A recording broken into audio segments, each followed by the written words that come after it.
इस वीडियो में हम बात करने वाले हैं जैन धर्म के बारे में। जैन धर्म के जो संस्थापक होते हैं वो होते हैं ऋषभदेव, और ये जैन धर्म के प्रथम तीर्थंकर भी होते हैं। इन्हें दो और नामों से जाना जाता है। जो पहला नाम है वो है आदिनाथ, और दूसरा जो नाम है वो है वृषभनाथ। जैन धर्म में कुल 24 तीर्थंकर होते हैं, और 24वें जो तीर्थंकर होते हैं वो होते हैं महावीर स्वामी, जबकि 23वें तीर्थंकर जो होते हैं वो होते हैं पार्श्वनाथ। पार्श्वनाथ का जो जन्म होता है वो होता है काशी में, और उनके पिता जो हैं वो अश्वसेन काशी के एक राजा थे। उन्हें ज्ञान की प्राप्ति सम्मेद पर्वत पर होता है, और इन्होंने 4 महाव्रत की शिक्षा दिया है, जिनमें पहला है सत्य, दूसरा है अहिंसा, तीसरा है अस्तेय, चौथा है अपरिग्रह।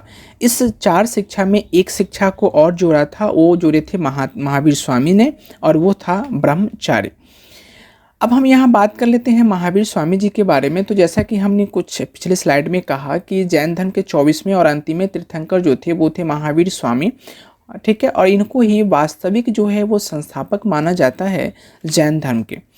महावीर स्वामी जी का जो जन्म होता है वो होता है 540 ईसा पूर्व में। कहीं कहीं आपको 499 ईसा पूर्व भी लिखा जाता है या लिखा हुआ देखने को मिलेगा। इनका जो 540 ईसा पूर्व में जो जन्म होता है वो होता है कुंडल ग्राम में, जो कि वैशाली में था। उनके पिताजी का नाम जो है वो सिद्धार्थ है, जो कि ज्ञातक कुल के प्रधान थे। उनके माता का नाम त्रिशला, जो कि लिच्छवी गणराज्य की राजकुमारी हुआ करती थी।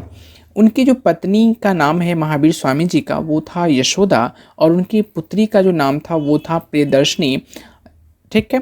उनके जो दामाद का नाम या फिर जामाता कह सकते हैं वो था जमाली। मैं यहाँ पर थोड़ा सा आप लोगों को कन्फ्यूजन हो गया होगा बौद्ध धर्म और जैन धर्म को लेकर के, तो हम यहाँ पे एक बार फिर से उस डाउट को क्लियर करना चाहेंगे। यहाँ पे बौद्ध धर्म को भी मैं जबरन यहाँ पे ला रहा हूँ, इसके लिए मैं आपसे माफ़ी चाहूँगा। सबसे पहली बात तो ये है कि इसमें जो है महावीर स्वामी जी के पिता का नाम सिद्धार्थ है, जबकि बौद्ध धर्म में महात्मा बुद्ध के बचपन का नाम सिद्धार्थ है, तो इसमें कन्फ्यूजन आपको नहीं होगा। उनकी जो है सो महात्मा बुद्ध जो हैं उनको एक पुत्र की प्राप्ति हुआ था, जो कि उसका नाम राहुल था, जबकि महावीर स्वामी जी को एक पुत्री की प्राप्ति हुई थी जिसका नाम प्रियदर्शना है, ठीक है। महात्मा बुद्ध जो हैं वो 29 वर्ष की आयु में गृह त्याग किए थे, जबकि महावीर स्वामी जो हैं वो 30 वर्ष की आयु में गृह त्याग किए थे। महावीर स्वामी जो हैं वो 12 वर्ष की कठोर तपस्या के बाद 42 वर्ष की आयु में कैवल्य अर्थात ज्ञान की प्राप्ति हुई थी। जबकि याद कीजिए बौद्ध धर्म वाले वीडियो में हम बताए हैं कि महात्मा बुद्ध 29 वर्ष की आयु में गृह त्याग करते हैं, 6 वर्ष की कठोर तपस्या करते हैं, और 35 वर्ष की आयु में उनको ज्ञान की प्राप्ति होती है। इनकी ठीक आधा, इससे आप अनुमान लगा सकते हैं कि महावीर स्वामी जी को थोड़ा ज़्यादा ही तपस्या करनी पड़ गई। महावीर स्वामी जी का जो ज्ञान की प्राप्ति हुई थी वो जरंभिक ग्राम में हुआ था, रिजुपालिका नदी के तट पर। लेकिन महात्मा बुद्ध जी को जो ज्ञान की प्राप्ति हुई थी वो निरंजना या यूं कहें फल्गु नदी के तट पर हुआ था। और किस वृक्ष के नीचे? तो महात्मा बुद्ध की ज्ञान की प्राप्ति हुई थी पीपल वृक्ष के नीचे, जबकि महावीर स्वामी जी को ज्ञान की प्राप्ति हुई थी साल वृक्ष के नीचे, ठीक है। तो ये कन्फ्यूजन आई होप कि आपको खत्म हो गया होगा। जैन धर्म में त्रिरत्न की बात की गई है, जिसमें से पहला है सम्यक दर्शन, दूसरा है सम्यक ज्ञान, तीसरा है आपका सम्यक आचरण। जैन धर्म में 5 महाव्रत की भी बात की गई है, जिसमें से पहला है सत्य। सत्य का मतलब होता है कि आपको सत्य बोलना है, झूठ नहीं बोलना है।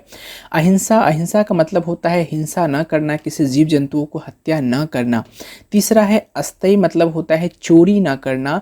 चौथा होता है अपरिग्रह, इसका मतलब होता है धन का संग्रह नहीं करना, जो बहुत सारे धन इकट्ठा कर लेते हैं वो नहीं करना। और 5वां जो है वो है आपका ब्रह्मचर्य, अर्थात इंद्रियों को बस में करना, आप ब्रह्मचर्य का पालन करें। 5वां महाव्रत जो है ब्रह्मचर्य, ये महावीर स्वामी जी के द्वारा प्रतिपादित है। इन्होंने ही इस चीज़ को जोड़ा था, हमने ऐसा बात आपको पिछली स्लाइड में कह चुका हूँ। अनेकांतवाद या शादवाद या सप्तभंगी ज्ञान सिद्धांत का संबंध जो है वो जैन धर्म से ही है। स्टेटमेंट बना के दे देगा कि अनेकांतवाद, साम्यवाद या सप्तभंगी ज्ञान सिद्धांत जो है वो किस धर्म से जुड़ा हुआ है, तो आप वहाँ पर टिक लगा सकते हैं जैन धर्म पे। महावीर स्वामी ने अपना पहला जो उपदेश देते हैं वो देते हैं राजगृह में, ठीक है।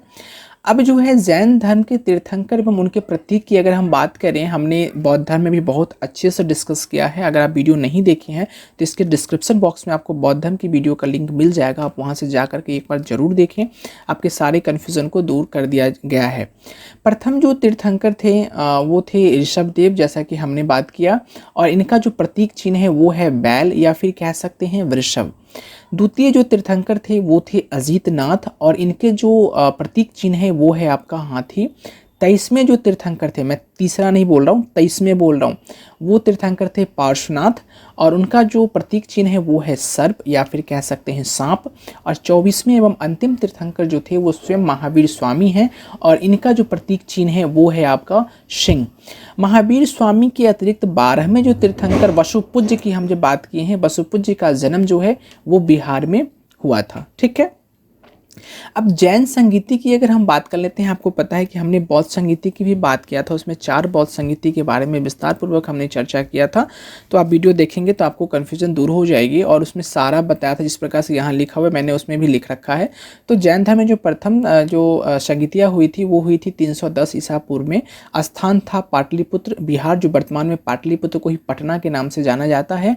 और जो शासक हुआ करते थे उस समय वो होते थे चंद्रगुप्त मौर्य, और उस प्रथम जैन संगीति के जो अध्यक्ष थे वो थे स्थूल भद्र।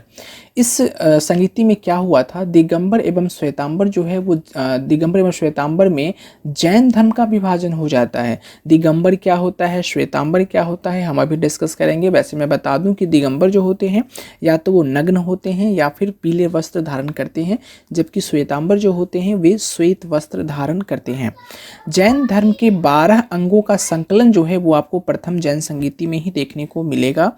और उसके पश्चात हम बात कर लेते हैं द्वितीय जैन संगीति के बारे में। तो ये जो वर्ष है वो है 512 ईस्वी। स्थान था बल्लभी, गुजरात में। इसके उस समय जो अध्यक्ष हुए थे इस जैन संगीति के वो थे देवर्षि या क्षमा शर्मन, देवर्षि क्षमा शर्मन। और उनकी जो विशेषता है, अर्थात उस जैन संगीति की जो विशेषताएं निकल करके आई, किसी भी जैसे कि अभी मान लेते हैं किसी भी सबमिट होती है तो उसका एक रिपोर्ट तैयार होता है कि सबमिट में क्या क्या हुआ। तो उसी प्रकार से उस समय की जो विशेषता थी द्वितीय बौद्ध संगीति 512 ईस्वी में, वो था जैन धर्म ग्रंथों का अंतिम संकलन जो है वो किया जाता है। महावीर स्वामी जी का जो मृत्यु है वो 468 ईसा पूर्व में होती है, 72 वर्ष की आयु में, और पावापुरी नामक स्थान में। फिर जैन धर्म का जो विभाजन है वो प्रथम जैन संगीति में हो जाती है, जैसा कि हमने ये ऊपर वाले में ही देख रखा है, दिगंबर और श्वेतांबर के रूप में। दिगंबर जो है वो होता है भद्रबाहु के नेतृत्व में, जबकि श्वेतांबर जो होता है वो होता है स्थूल भद्र के नेतृत्व में।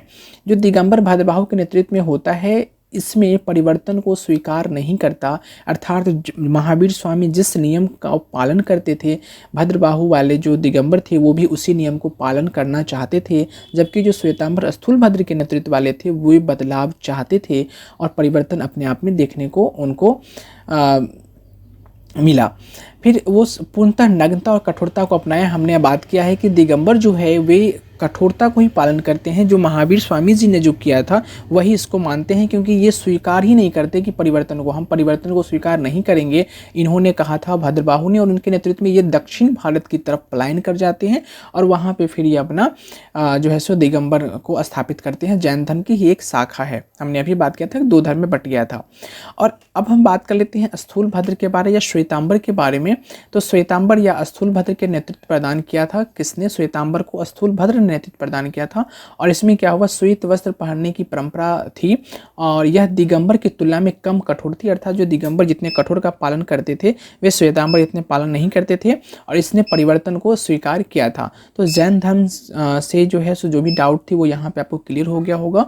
जैन धर्म के बारे में भी एक विस्तृत वीडियो हम लेकर के आएंगे जो पूरे ऑल ओवर जैन के बारे में होगा।